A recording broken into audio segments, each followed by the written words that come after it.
주민 북한의 문화예술. 반갑습니다. 이원영입니다. 반갑습니다. 최소입니다. 제가 이거 하실 때 자꾸 안 웃어야 되는데 저도 모르게 웃음이 나와요. 저도 사실은 웃음을 참고 하고 있습니다. 그죠? 이게 저희의 오프닝 시그니처로 밀고 가보시죠. 뭐 끝날 때까지 괜찮아질지는 모르겠습니다만 그러게 말입니다. 끝까지 밀어볼까 합니다. 네, 자, 파이팅! 오늘 준비해 주신 주제는 네, 북한 문화. 네, 예. 우리들의 감성을 네. 감성을 마구마구 돋게 해줄 북한 문화. 이렇게 네, 맞습니다. 생각해도 될까요? 예, 저희 사실 북한 문학을 제가 1탄, 2탄으로 나눴어요. 아, 예. 그래서 오늘은 시, 예. 네, 오늘은 시 다룰 거고요. 이제 다음 시간에는 뭐 소설, 2탄을 저희 준비할 수 있다면 2탄에서는 이제 소설을 다뤄볼까 하는데요. 이게 나눈 이유가 있습니다. 아, 예. 북한 시 혹시 아는 거 혹시 있으세요? 아니 뭐 시를 본 적은 있는데요. 네네네. 사실은 크게 이렇게 기억에 남는 시가 별로 없었어요. 그죠. 왜냐하면 예. 제가 봤던 것은 너무 좀 나쁘게 표현하면 너무 천편일적이다 이런 느낌이 들어가지고 네네네. 맞습니다. 크게 기억에 남지는 않았습니다. 그래서 저희가 사실 시를 소개하는 이유가 재미는 없지만 예. 시를 접하신 분들이 많지 않을 것 같더라고요. 음. 북한 시를 언제 보겠어요. 예, 그래서 저희가 그렇죠. 언제 볼지 모르는 이 기회가 아니면 안 된 평화를 있다 피스튜브 아니면 볼 수 없는 그런 이제 북한 시를 좀 다뤄볼까 합니다. 그러면 네. 시에 대한 이야기를 들어가기 전에 네네네. 북한의 이런 문화, 네. 특히 문학 이러면 아주 유명한 이론들이 있지 않습니까? 그렇죠. 네네. 뭐 사회주의 리얼리즘 이것은 네. 꼭 북한만의 이론은 아니고 사회주의 일반론이라고 할 수도 있는데요. 네네네. 이런 게 있는가 하면 북한의 가장 특유의 이론이라고 이야기할 수 있는 게 김정일 위원장이 이야기했던 종자론. 맞습니다. 이런 네. 것인데 이런 것에 대한 이론에 대한 소개를 먼저 좀 간단하게 부탁드릴게요. 네, 그러니까 이론을 너무 설명하고 또 딱딱하니까 정말 간단하게 알기 쉽게 설명, 굉장히 함축적으로 그러나 예. 많이 생략해서 설명드리면 사회주의적 사실주의는 이제 설명을 해주셨는데 일반적인 사회주의 국가의 문화예술 이론이라고 할 수가 있잖아요. 예, 그렇죠. 재밌는 거는요. 남한에서 예술 이런 이론을 가르칠 때 사회주의적 사실주의를 많이 안 다룹니다. 이거 그러니까 이 분단의 현실과도 어느 정도 맞닿아 있는 맥락인데요. 예, 예. 근데 이 사회주의적 사실주의의 어쨌든 그 내용, 근간은 뭐냐면 사회주의는 추상성이나 아니면 작가의 의도가 중요한 게 아니라는 거죠. 인민들의 생활상을 그대로 반영을 한 예술만이 진정한 예술이다라는 거죠. 그러니까 사실적인. 그래서 뭐 상상이라던가 SF라던가 뭐 추상이라던가 이런 것들이 문화예술 속에 용납이 안 되는 거예요. 예. 그런 걸 이제 사회주의적 사실주의라고 표현을 하는 것이고, 그럼으로써 이제 인민들의 혹은 이제 예술가들의 어떤 작가적 상상력을 어느 정도 좀 통제하는 예, 예. 그런 이제 역할들을 하고 있다라고 볼 수가 있고요. 종자론, 이거는 네. 종자가 말 그대로 시드를 말하는 거잖아요. 그렇죠. 네. 근데 이 문화예술의 종자가 무엇이냐? 결국에는 뭐 여러 가지 요소들도 있고 이론들도 있지만 결국엔 이게 사상입니다.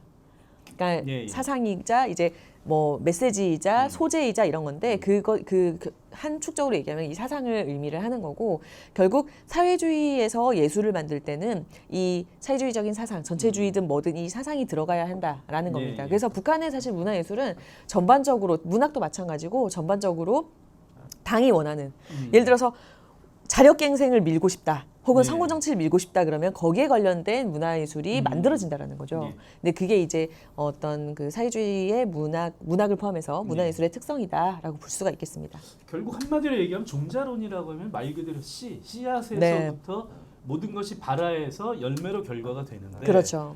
씨앗이 발화하게 된 제일 근본적인 어떤 그 소스랄까요? 네네. 이게 결국은 사상이다. 네, 맞습니다. 이렇게 이해를 할 수 있게. 그 맥락으로 해석을 하면 이제 열매는 문화예술의 어떤 결과물들이 그렇죠. 되겠죠. 예. 예, 예. 자, 그러면 이런 것이 이론이다라고 하면 네. 이런 이론을 바탕으로 해서 오늘 시에 대해서 준비를 해주셨다고 하는데요. 네네.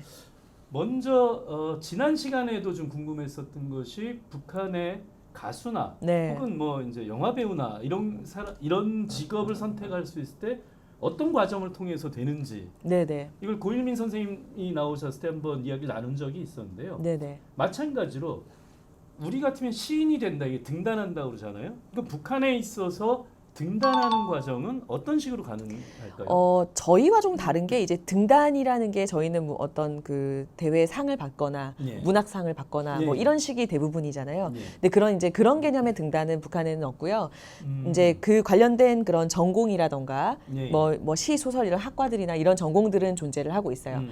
그리고 결정적으로 이게 그 시인이 되면은 혹은 네. 소설가가 되면은 작가 되는 거잖아요. 그래서 사회주의 문화 예술인 총동맹이 있거든요. 그 총연맹의 어떤 작가 집단으로 소속이 되는 거죠. 그래서 반공무원처럼 이제 또 활동을 하게 되는 겁니다. 그러니까 이거는 이제 저희가 영화 드라마 다룰 때도 얘기를 했었지만 결국에는 예술인들이라고 하는 것이 북한이라고 하는 즉 사회주의 국가에서는 공무원처럼 당의 네. 어떤 지시와 기조에 맞게 움직이는 그런 이제 단체라 혹은 이제 예술인들이다라고 표현할 수가 있겠죠. 그러면 우리식으로 얘기했을 때 어공이 아니라 늘공이 되는 과정. 그러네요. 이렇게 볼 수가 늘공이네요. 있네요. 네, 그렇습니다. 이제 말하자면 등단하는 과정을 알아봤는데요. 자, 그럼 여기에서 구체적으로 시를 준비해 주셨을 것 같은데요. 소개해 네. 주시기 위해서. 네, 맞습니다. 오늘의 사실 목표는요. 이 평화를 읽다 피스튜브를 보시는 많은 분들이 그동안 경험해 보지 못했던 북한시 한번 꼭 경험해 보시자 하는 네. 그게 이제 제 목표거든요. 예. 정말 제 개인적인 목표입니다만 그래서 제가 시를 하나 준비했습니다. 북한의 김선 작가님, 도깨비 동생 김선이요? 아닙니다. 김선. 도깨비. 네, 도깨비 여동생 아니에요. 김선 작가님의 쌀을 일며라는 시인데 우리 그 밥 먹는 쌀, 그 쌀을 이제 씻고 준비하는 과정이 이제 예. 인다라고 하거든요. 예. 그 쌀을 일며라는 시고요. 이 시를 제가 음. 이 이원영 선배님께 낭송을 좀 부탁을 드릴게요. 제가요? 네, 이게 길진 않아요. 자, 좋은 목소리로 일부를 내용이 좀 기니까 지금 이 한 페이지 정도 보이는 분량만 읽어주시면 될 것 같습니다. 예, 네. 알겠습니다. 제가 한번 낭송을 해보겠습니다. 음악 하나 흐르나요? 쌀을 일며 김선 티끌 하나 있을세라 모래 하나 섞일세라 끼니마다 쌀을 일며 내 깊은 생각에 잠깁니다. 새 아이의 어머니 되어 가정의 주부가 되어 끼니마다 행복을 일며 한 가정의 식탁을 차려가는 기쁨, 그 속에 깊어지는 생각, 전쟁의 불길 속에 부모 잃고 고아로 된 나를 당은 학원의 품에 안아 어머니 된 마음으로 이렇게 키웠으리. 티끌 하나 있을세라 내 마음 사랑의 손길로 닦아주고 시름 없이 잠든 요람가에서 나의 숨소리까지 지켜주며 내 그때는 다 느끼지 못한 온정 내 오늘 한 가정의 주부가 되어 새 아이의 어머니 되어 끼니마다 쌀을 일며 그 사랑 그 온정 더 깊이 생각합니다. 네, 사실 한 꼭지가 더 있어요. 근데 이제 예. 요 정도까지 이제 예. 제가 이제 준비를 했는데, 그러니까 들어보시면 아시겠지만 어쨌든 화자는 예. 쌀을 이렇게 그 밥 준비를 식사 준비를 하면서 쌀을 일고 있는 어머니 가정 주부의 이제 이야기인 거고요. 근데 이 화자가 쌀을 일면서 자 이렇게 쌀을 씻다가 깨끗하게 씻어야지가 아니라 갑자기 당의 예. 은혜에 대해서 생각을 하게 되는 거죠. 그래서 사실 만약에 북한의 어떤 교사다 혹은 북한에서 이런 어떤 당의 충심이나 이런 것들을 가르치는 그런 학교의 뭐 담당자 혹은 교육을 담당하는 사람이다라고 하면은 이런 시를 학생들을 통해서 학생들에게 가르쳐주고 싶을 것 같아요. 교과서에 싣고.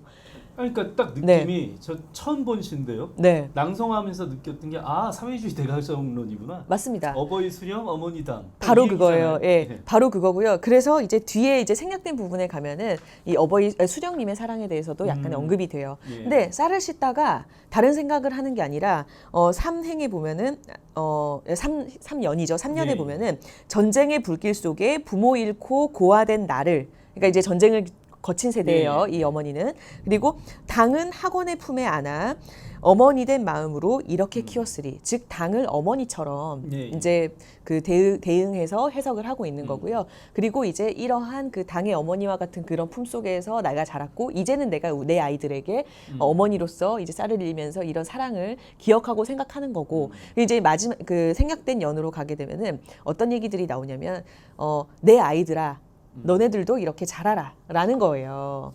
즉 당 어머니 당의 품에서 너희 꿈을 펼치며 마음껏 사랑 은혜를 받아 자라라 뭐 이런 이제 메시지가 나와요.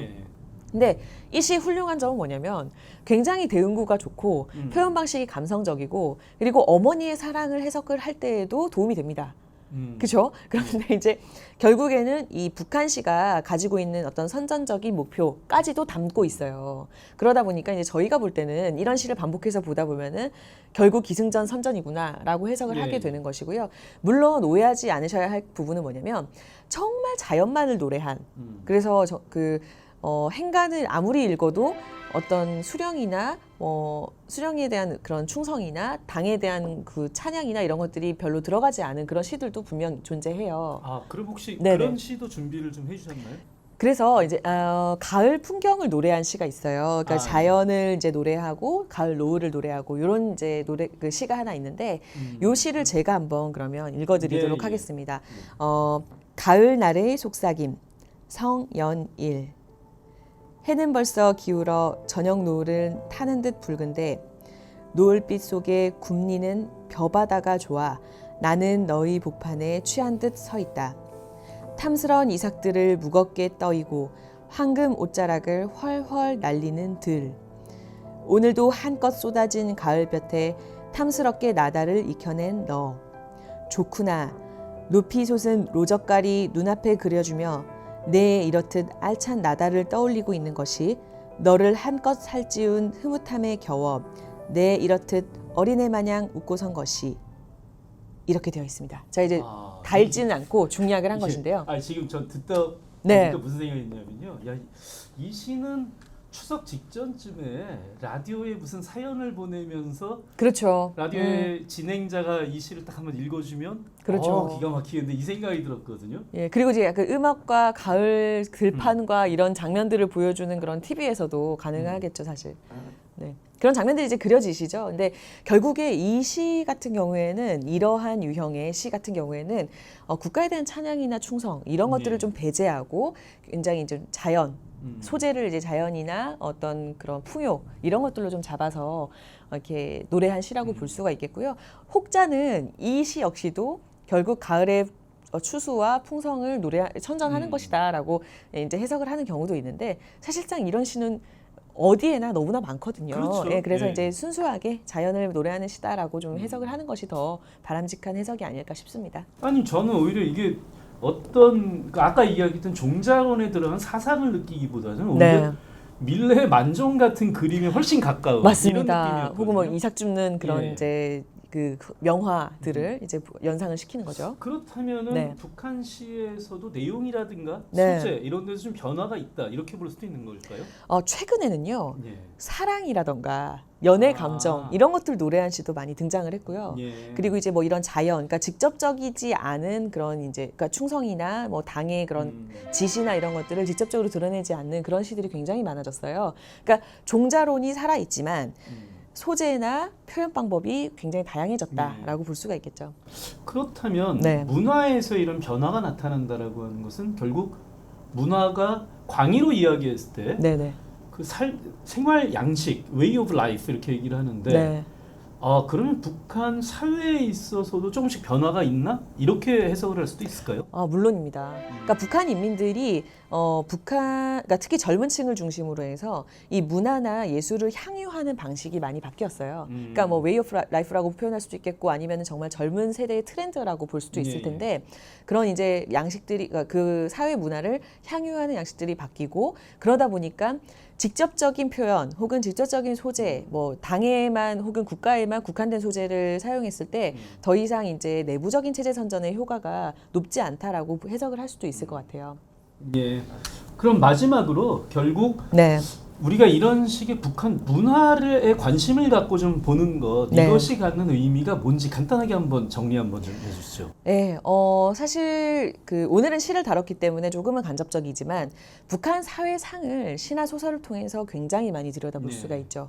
뭐 예컨대 저희가 이제 언젠가 또 소설을 다루게 될 텐데 만약에 소설 속에서 북한의 공장이 배경이 된다라고 하면은 우리는 그 북한 공장을 소설 속의 묘사를 통해서 알 수가 있는 거고요. 네. 공장의 직원들의 어떤 모습들, 일꾼들의 모습들을 그렇게 묘사를 통해서 또 유추해 볼 수가 있을 거고요. 네. 뭐 과학자 이야기가 나온다. 그럼 북한의 과학자들의 어떤 삶이나 어떤 그 업무 양식 같은 것들을 바라볼 수가 있는 거죠. 그래서 사실 문화예술을 통해서 북한 사회를 바라보는 노력 그리고 그것을 서로 알아가는 노력은 앞으로도 지속돼야 된다고 생각합니다. 예, 지금 말씀해 주신 것이 저희 피스튜브의 지금 이 코너의 취지입니다. 네. 북한에 대해서 북한 사회를 어떻게 우리가 이해하고 보다 쉽게 접근할 수 있을까? 문화예술을 통해서 한번 해보자. 이런 취지였죠. 앞으로도 많은 기대 부탁드리고요. 네. 좀 더 재미있는 콘텐츠로 다시 찾아뵙겠습니다. 예, 오늘 피스튜브가 준비한 소식 여기까지입니다. 네, 감사합니다. 감사합니다.